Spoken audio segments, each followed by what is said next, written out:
Kekuatan diam, meredakan gejolak hidup dengan filsafat stoik. Dalam hidup ini kita seringkali tidak butuh jawaban, tapi keheningan. Karena keheningan tak pernah menghakimi, dan justru di sanalah suara jiwa berbicara paling jelas. Bayangkan dunia tanpa kebisingan opini, tanpa desakan ekspektasi, tanpa sorakan ego yang haus pengakuan. Dalam sunyi itulah stoikisme tumbuh, bukan sebagai dogma melainkan sebagai seni, untuk hidup sebagaimana mestinya. Kita hidup dalam era kebisingan, suara-suara dari luar tak pernah berhenti. Media, komentar orang lain, standar sosial, tuntutan pekerjaan dan keinginan yang tak ada ujungnya. Semua bersaing untuk merebut ketenangan kita, dan di tengah semuanya itu kita kehilangan diri. Tapi Stoik mengajarkan satu prinsip sederhana. Apa yang bisa kau kendalikan, fokuskan, apa yang tidak, lepaskan. Marcus Aurelius pernah menulis dalam Meditations, jika kamu terganggu oleh sesuatu dari luar, rasa sakit itu bukan disebabkan oleh hal itu sendiri, melainkan oleh penilaianmu terhadapnya. Dan itu kamu punya kuasa untuk mengubah. Kita adalah makhluk yang lupa bahwa kita memiliki pilihan. Kita bisa memilih untuk tidak terprovokasi. Kita bisa memilih untuk tidak terbawa arus. Tapi kenapa sulit?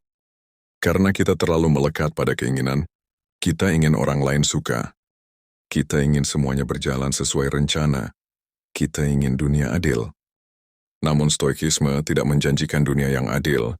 Ia hanya membimbing kita agar tetap kuat, meski dunia tak berpihak.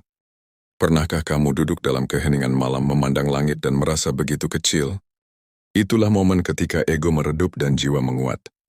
Kita menyadari bahwa sebagian besar hal di dunia ini bukan urusan kita. Kematian orang lain, ucapan orang di belakang kita, resesi ekonomi, kehilangan pekerjaan, cinta yang tidak dibalas, cuaca yang berubah. Semua itu bukan milik kita, bukan dalam kendali kita. Dan karena itu, kita tidak perlu menderita karenanya. Namun ini bukan tentang pasrah, bukan tentang menyerah.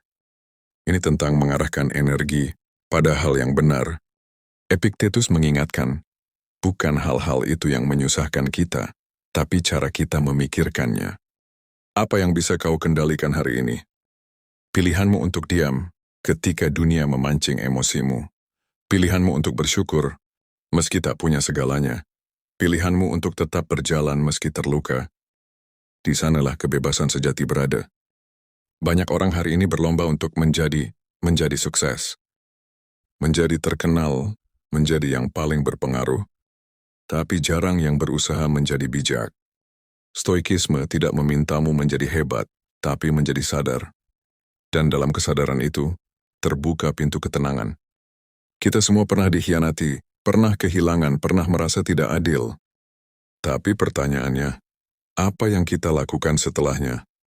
Banyak orang memilih menjadi pahit, Stoik memilih menjadi lebih dalam, lebih bijak, lebih kuat. Karena penderitaan yang tak diolah akan jadi racun.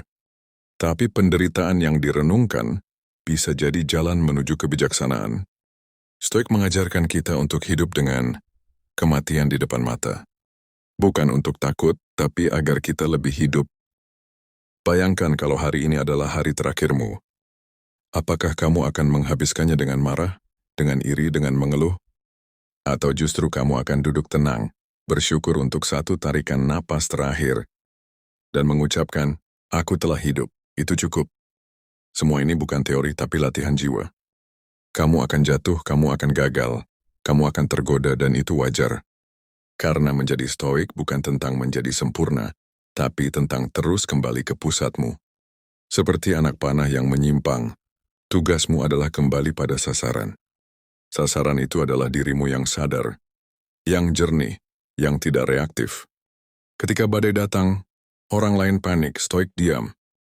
Karena mereka tahu badai itu bukan ancaman, tapi ujian.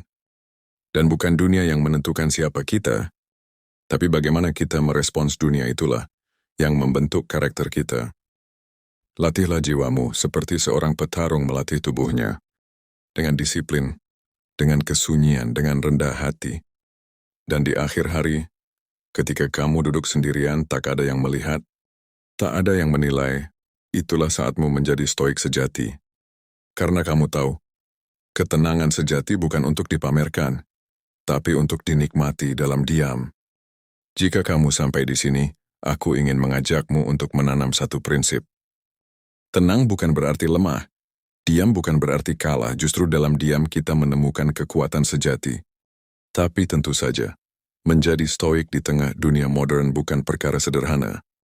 Kita hidup di era notifikasi tak henti, pemicu emosi hanya sejauh satu klik, dan tekanan datang bukan dari satu arah, tapi ribuan arah sekaligus. Bagaimana menjaga kesadaran dalam pusaran yang begitu kuat? Caranya bukan dengan melawan dunia, tapi dengan mengarahkan diri ke dalam. Sebagaimana akar pohon yang menembus tanah, kita perlu menguatkan bagian dalam diri kita. Karena badai akan selalu datang.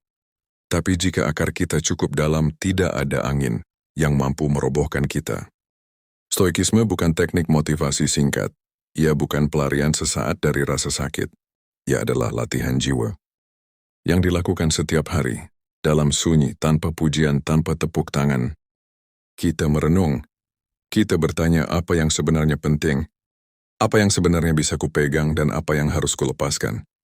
Kita melatih kesabaran bukan karena kita tak punya pilihan, tapi karena kita tahu reaksi yang ceroboh hanya akan merusak. Kita menahan kemarahan bukan karena kita takut, tapi karena kita tahu kemarahan yang meledak seringkali lebih merusak daripada masalah itu sendiri. Lihatlah dirimu hari ini. Dengan segala luka, kegagalan, kekecewaan, kamu masih di sini. Masih berdiri. Dan itu saja sudah cukup untuk membuktikan bahwa jiwamu kuat. Tapi pertanyaannya, apa kamu ingin terus bertahan atau mulai hidup dengan kesadaran penuh? Stoik mengajarkan bahwa hidup bukan tentang durasi panjangnya, tapi tentang kualitas kesadarannya. Apakah kamu hadir sepenuhnya? Apakah kamu mencintai hidup ini dengan sadar? Atau kamu hanya menunggu akhir hari, berharap esok lebih baik, tanpa benar-benar hidup hari ini? Kita sering menyalahkan dunia, tapi Stoik mengajak kita untuk melihat ke dalam. Apa yang bisa kulakukan sekarang? Apa yang bisa kuberi, apa yang bisa kutata dalam pikiranku? Ketika semua terasa kacau, berhentilah, tarik napas, lihat ke sekeliling. Apapun yang terjadi, kamu masih punya kendali atas pikiranmu. Dan itu adalah kekuatan terbesar manusia. Tak perlu mengubah dunia. Ubahlah dirimu, dan dunia akan terlihat berbeda. Epictetus pernah berkata, ketika kita tidak bisa mengubah situasi, kita ditantang untuk mengubah diri. Dan tantangan sejati bukan datang dari luar, tapi dari dalam dirimu sendiri. Setiap kali kamu menunda amarah, kamu menang. Setiap kali kamu memilih diam, kamu sedang memperkuat jiwamu. Setiap kali kamu gagal tapi tetap berusaha memahami hidup, kamu sedang meniti jalan seorang stoik. Dan itu bukan jalan populer, itu bukan jalan yang ramai, tapi itu adalah jalan yang kokoh, yang menuntunmu pada kebijaksanaan, pada ketenangan, pada kekuatan sejati yang tidak tergantung pujian dunia. Jangan tunggu dunia tenang, baru kamu merasa damai. Tapi latihlah dirimu untuk tetap damai, meski dunia sedang ribut. Itulah kekuatan diam. Dan mungkin, di sanalah letak kemenangan manusia sejati. Terima kasih telah hadir dan mendengarkan sampai akhir. Dalam dunia yang terus bergemuruh, kamu memilih untuk diam sejenak, merenung dan mencari makna. Itu bukan hal yang sepele, itu adalah langkah kecil menuju jiwa yang kuat dan sadar. Jika narasi ini menyentuh bagian terdalam dalam dirimu, jika ada satu gagasan yang membuka pandangan baru, maka jagalah itu, rawat dalam hati, dan biarkan tumbuh menjadi keteguhan di tengah kekacauan. Dukung terus channel ini dengan menekan tombol subscribe dan aktifkan loncengnya. Dan bagikan video ini kepada siapapun yang kamu rasa sedang mencari ketenangan. Karena mungkin, satu suara tenang bisa menjadi pelita di tengah gelapnya dunia. Sampai bertemu di video berikutnya, tetaplah tenang. Tetaplah tangguh, dan jadilah stoik dalam hidupmu yang nyata.